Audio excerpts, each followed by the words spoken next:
This is just the beginning. This is just the start.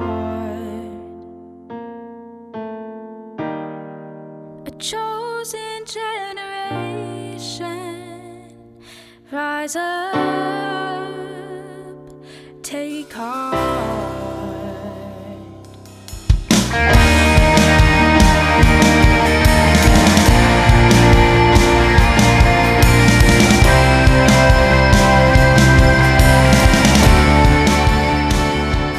Hi, I'm Stephen Felix-Jager.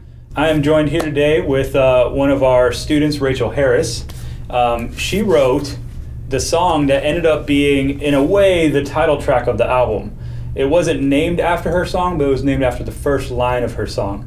So the album was called Just the Beginning, and she wrote, This Is Our Fight. And the very first words you hear when you listen to the album is, This is just the beginning. It's one of my favorite songs on the album. I really like it. It is just a very, pumped up, the kind of thing you listen to when you're about to work out, you know what I mean? Gonna slay some dragons or something. Oh my gosh. Anyways, could you tell us a little bit about what the song means, where it came from? Yeah, so when I was writing the song, I was originally working on a different song for the songwriting competition the semester before. Mm-hmm. And I was like in a really bad place of anxiety, and I was like, I kind of just need something to like get my mind off of this, and like, so I just started messing around on the piano, and that's what I do when I'm anxious, because I'm like, it just helps me calm down. Good release, yeah. And I hit an E flat chord, and I was like, oh shoot, because that chord just, love it. Might be something there. It literally was, yeah. And I had been reading 1 Kings chapter 18, something like that, where it talks about Elijah, and he was setting up like the altar, and God like set the fire and like burnt the sacrifice. And I was like, that would be like a really cool imagery. Mm. And I love like using imagery in songs, so like I started with like the chorus and said like, look up and you'll see like that, and just out of that it kind of sprung forth like this whole like anthem-y song, and so yeah, that's kind of it. Sweet. That's such a visceral image, I think, even in the way you talked about it. Just like you can almost see like a movie or something where just people look up and then it comes down, and like what kind of a sound would score that? Yeah. Yeah. But for me, like it's definitely like a prophetic song in my opinion, Mm-hmm. and that's what I like about like my songwriting style is all of the songs that I write have a purpose, and they have like a meaning that speaks just beyond like what I'm going through, and is more about like what my generation is going through and how they view Christ and how they're reacting to the church. Mm-hmm. And I think that's kind of the culmination of like this song. Yeah, it's like yeah. the penultimate just prophetic voice for my generation. Which is that. I mean, that's awesome. We see a lot of songs that are personal, about like your individual relationship with God, and some of them are communal when we start talking to a congregation, and there's a place at the table for all of these expressions. Yeah. But one thing that I don't see enough of, and which I love about this song, is that declaration. Like this is we're God is writing our future, and this is what it's going to be. We're going to stand up and say this right now. Yeah. And that's what you're doing, which is great. It reminds me of, so our school is a Foursquare school, where it was founded by the founder of Foursquare, Amy Supplement McPherson, and she had these kind of like fight song, anthemic, declarative songs too. So I thought it was like really apropos and just like a perfect way to begin the album. Like, this is our statement. This is what we're saying. Yeah, like trace back the history of the school and of the denomination. Mm-hmm. Yeah, and I thought it was just a perfect thing. That's why, like, even when you say this is just the beginning, it's like you're setting up some fighting words. You know what I'm saying? like, hey, we're just starting here. Yeah. And I was like, that is just a perfect sentiment for the album too. So it's really, really cool.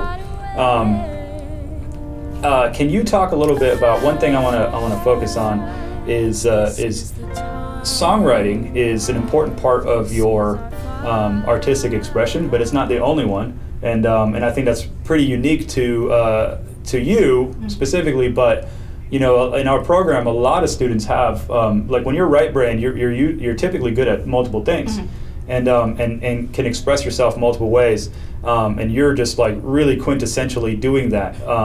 So you're an actress. You were the lead role in Pride and Prejudice, and you were a visual artist, and then obviously a musician, songwriter, and all that good stuff. Can you talk a little bit about how you can cultivate these artistic forms like together in our program, and how you've grown? Yeah. So when I got here, I was like not confident in my abilities like at all. Not that I didn't want to pursue them, but it was just like I felt like so overwhelmed at first because everyone, like when I say everyone here in the WAM program is so talented, it's like literally every single person is just phenomenal at least one thing. But what came with that is like the chance to grow and learn from those people, and then vice versa, they learn from you and like what you're phenomenal at. Yeah. And so I think the community aspect is like the biggest teacher here, other than the actual, you know, professors who are amazing and insane, and I love them. But definitely like the community aspect and like learning from each other and growing with each other throughout it has definitely like helped me to like develop my art in multiple ways. Like taking on the show, for example, like that was the first time I had done a show in like almost 2 years.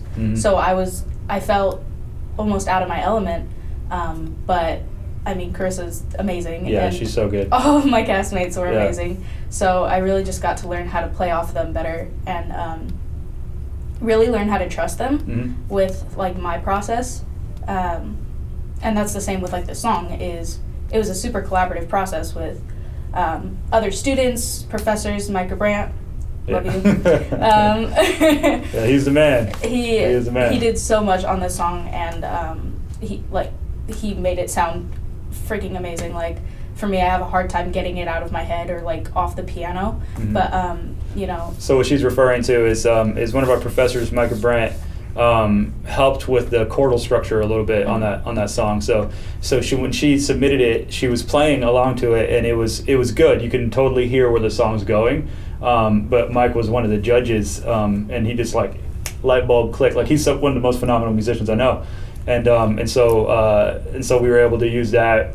And then at the end, he was like, "Hey, if we're gonna go anthem, why not have like some sweet drums that are like percussion going on?" So you have one of our students, Jonathan Maravilla, laying down the beat for the whole thing, but in the end, you have all this kind of like extra tom rhythmic beat that Mike tracked on it. Yeah, and just all like the added people like on my song is like it's so much more than just the group like, vocals in the end too. Even that, like it's so much more than just what I put out there, and I think that's like the best version of like the WAM program is just this entire album is so collaborative. That's one thing that's really good about working with you on this is how you were probably more so than a lot of the artists that were on the album. You were really, really like into the input of other people. Like so like when Ethan